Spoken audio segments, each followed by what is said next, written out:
first story, fake HOAs. Okay, so we started renting our current property back in 2014. Our landlord is a close friend and bought this place specifically for us to live in without worry of being homeless. Anyway, we had lived here for almost a year, and then one day we got a letter stating that we were behind on our water payment by so-and-so months and how much we owed. Now, we knew nothing about this, and honestly, I don't think our landlord knew either, because he had several long-term rental housing. So I go and I talk to the water lady, and I apologized about not paying and where I needed to go to send the payment. This is me thinking some kind of water company. She told me to pay it to her with cash or cashier's check. Right off the bat, red flags were going off, but I obliged and I paid. It was only $30 a month. Now, we don't live in an urban area, we are in a rural farm area, and almost everyone on the main street has some kind of livestock, be it horses and cows and so on. Many fields, heck, my own horse is just a quarter-mile down the road from us. Oh, and there's a fully functioning dairy on the next street over, and one of the best breeding facilities in our state on the same main road about 4 miles from us. So, yeah, we're rural. The whole water payment thing I thought was strange. While talking to the water lady, I found out that the properties are on a shared well. Okay, pretty uncommon in this area, but whatever. Oh, and also the water has uranium in it, and we have to use the reverse osmosis system in our house for any drinking and cooking water, which would have been great to know before even considering moving in. We thought that was a basic filtration system to filter the sand from the water, so that was a huge shock. Now that that information was out, we figured, well, if it's to pay for the upkeep of the reverse osmosis systems in the 60-ish houses in the neighborhood and maintain the well, it wasn't a huge impact on our income, so why not? The problem started about a year later. The reverse osmosis system was leaking. Actually, it destroyed the flooring in our kitchen twice, which we had to pay for the repairs to the house that is required to have this system under our sink. Now, this was before I learned about water alarms. I found out about those 2 years later and not from the water board. I had contacted the water lady multiple times to have it fixed, to no avail, and we had to disconnect the filtration system because no matter what we did, it wouldn't stop leaking. Fast forward about 2 years. All of a sudden, people I had never met before were demanding to reinstall the system. But we said no, because we didn't want it to cost more money in damages. The president of the HOA, which was the first time that I'd heard of any HOA since living here, told me that if I didn't let them reinstall the reverse osmosis system in the house, she would make the DEQ force me to install it. So, after that wonderful interaction, I decided to call the DEQ about this situation, and this is when I find out about the water alarm. I told the guy that's in charge of this specific area, and he literally laughed and said, "Miss, I can't force you to do anything, let alone step on the property without your permission." He had told me that other neighbors had told him some suspicious stuff and to contact him if any other problems arise. So, out of sheer curiosity, I decided to look up the so-called HOA. Well, slap me with a fish. Sure as heck, active HOA, but wasn't activated until 2019? The math ain't mathing here. Well, like we done previously, we complied. We let them install the reverse osmosis. The guy actually had to replace it because it was just not usable anymore, and he had asked me when the last time it was serviced was. Well, I told him, it hadn't been serviced since we lived here, and when I tried to get them to come fix it, they wouldn't. And he responded with a, that's odd.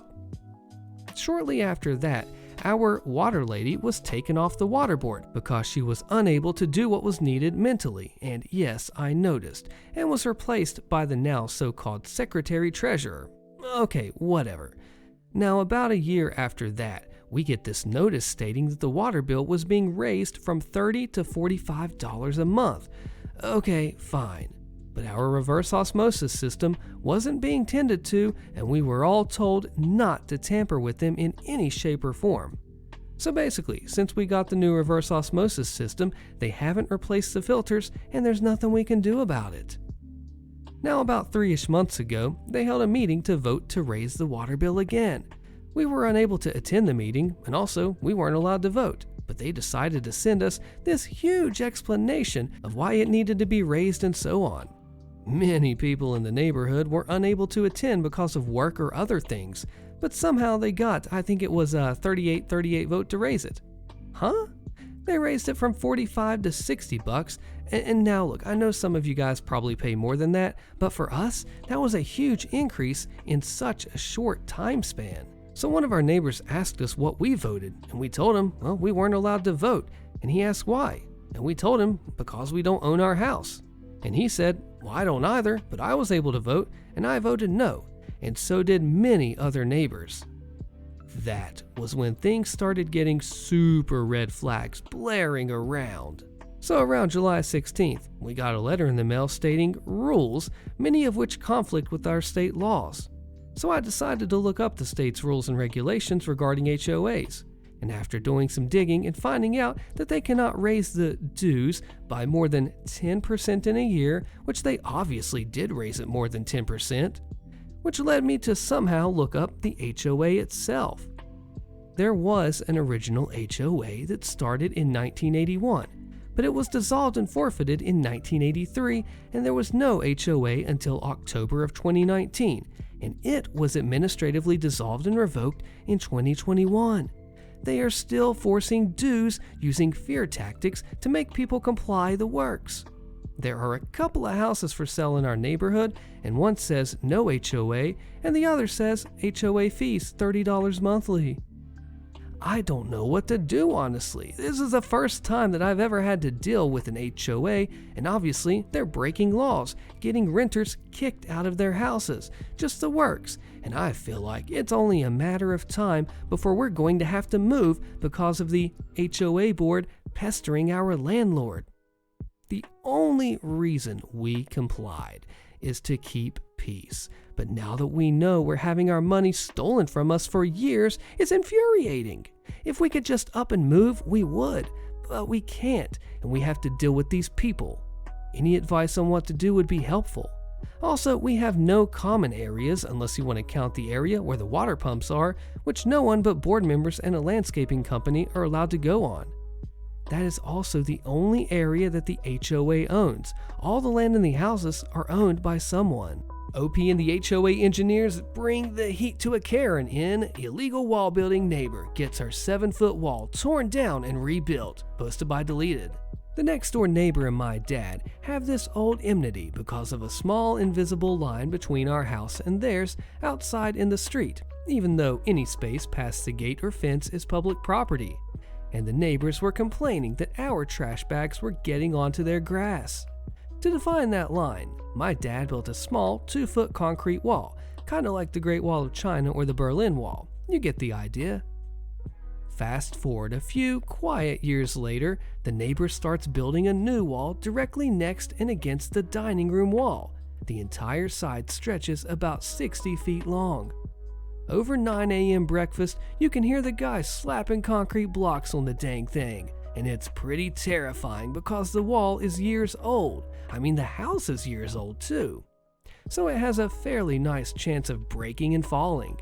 Not to mention that the original kitchen and dining room wall is only about 6 feet tall. The neighbor is building a freaking 7-foot wall. Because my dad oversaw the reconstruction of the house, he's also an engineer, by the way, he knows the ups and downs and laws of house construction in our area. But just to be sure, he asked my lawyer godmother for some legal help and the rules from the Homeowners Association HOA engineers as well. So you can't build a wall over 6 feet without a permit, and if you start building over 6 feet, either you've got a hefty fine to pay and get a permit, or it gets knocked down, pay a fine, get a permit, and restart construction. Then he knocks on the neighbor's door and asks about the wall. The guy that comes out is the son, and he's pretty chill to talk to. And then my dad asked, "Is there a permit for building that wall?" This is because you need a permit to build anything over 6 feet tall. Son didn't say anything, but he said he'll ask his mom. Mom comes out wondering what the heck is going on, and my dad politely asks what's up with the wall. Mom says it's fine and dandy until my dad asks Mom if they have a permit for the wall. She says they don't need one. politely, my dad tells the mom that they need to get a permit for it. Of course, he said he's willing to wait until they get a permit and that this is just a small warning, and he goes on his merry way. He clarifies he only asked if they had a permit. He didn't say anything about what happens if they didn't get a permit and the HOA engineers found out. A month passes and he's back, this time with a recorder. He again asks if they have a permit for the wall, and Mom immediately snaps at him. Obviously, they don't have a permit yet. She cusses at him, screaming for him to get out or she'll sue him for invading the house and her privacy. Well, what can you do but get out if a Karen starts complaining at you? Anyway, my dad reconsults the lawyer and the HOA engineers to make sure that all the information he's got is correct. Oh, and the lawyer told him that swearing or cursing someone can be taken against you, hence the recorder. And he goes back to the neighbor's house 2 weeks later with an HOA engineer. This conversation I heard from inside the house. My dad, speaking normally, couldn't hear, probably asking if they had a permit again. And the mom, of course not, we don't need one, as in legit screaming at the top of her lungs. Dad replies, then you wouldn't mind if the HOA engineer inspects that wall of yours? And I was like, oh crap, and me and my mom were giggling inside the house. The HOA engineer confirmed that this was an over 6-foot wall that they were building and that they didn't have a permit. I guess the neighbor thought it was cheaper to knock it down, pay a fine, and have it rebuilt rather than pay the hefty fine. We could hear the wall getting torn down a few weeks later. Or, of course, the HOA engineer said it was the only thing they could do. Oh, the recorder? He didn't even use it anymore. The stupid reconstruction of the wall was enough music for him. Keep telling me to cut your tree down? Good luck cleaning it up. Posted by Silver Scallion 1127. My neighbors have a fairly big tree and have branches hanging over our yard. I know I can't really say anything about it, so I annoyingly collect dead leaves and branches that often fall into my yard. So I had enough, and I bought a pole saw and sawed off a few until my neighbors excitingly ran up to me and said I can saw the whole tree off so it won't ever grow back. I blankly looked at him, hoping that he would at least offer money or something, but I basically said that I'm only sawing off what's on my side of the property. He kept trying to convince me that I would never have to worry about branches if I cut off his whole tree. I kept saying no. He shut up for maybe an hour and then offered me a few skewers that he happened to barbecue. This was literally our first time interacting, so it was pretty insulting how much he's sucking up. I declined his food and he got a bit hissy. I saw that there was a lot more branches left for me to saw off, so I thought even more. It actually might be a great idea to saw their whole 20-foot tree. So I gladly went up to the neighbor and then I said, you know what? I thought about what you said. I think it's better off I cut down the tree so I don't have to deal with it. Even while taking the skewer he offered me earlier. His smile became bright again as I walked myself around the fence and went to town. Tree timbered down, and I went to the neighbor and said, all right, glad to help. Have to go back to my yard to clean up. He became hesitant and said, when can you clean my yard up? Clean your yard? You only told me to cut down your tree. This isn't my yard. I'm not cleaning this up. He instantly got so red, and I could tell it's taking him a long while for him to process what now that he has to deal with. I took my saw back and even told him it's a rental and I have to return it soon. I decided to make this post because this past year it was left in his yard and wasn't touched. He just hired someone to simply get rid of it. Hasn't spoken to me since and had to say his skewer tasted really good. That's some great malicious compliance, OP. You just did what the man said and he had to deal with the fallout, literal tree fallout and consequences. Neighbor threatened my family. Next step, posted by GuitarBoy33.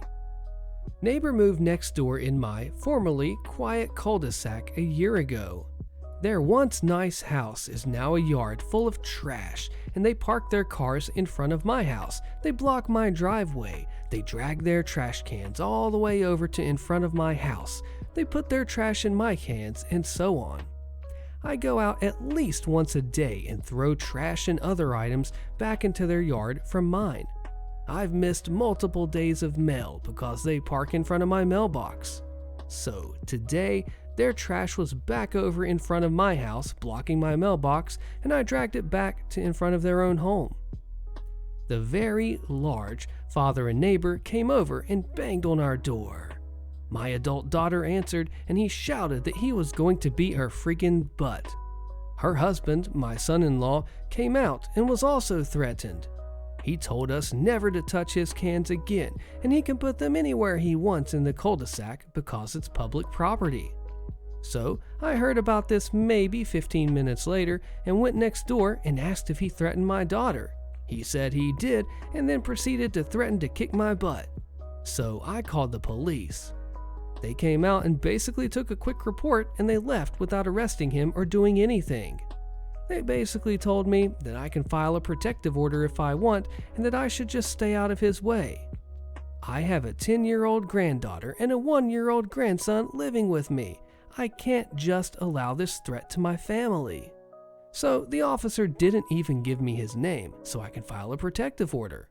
What are my next steps? Just wait for the police report to be ready and to get his info from there and file a report? Get a gun?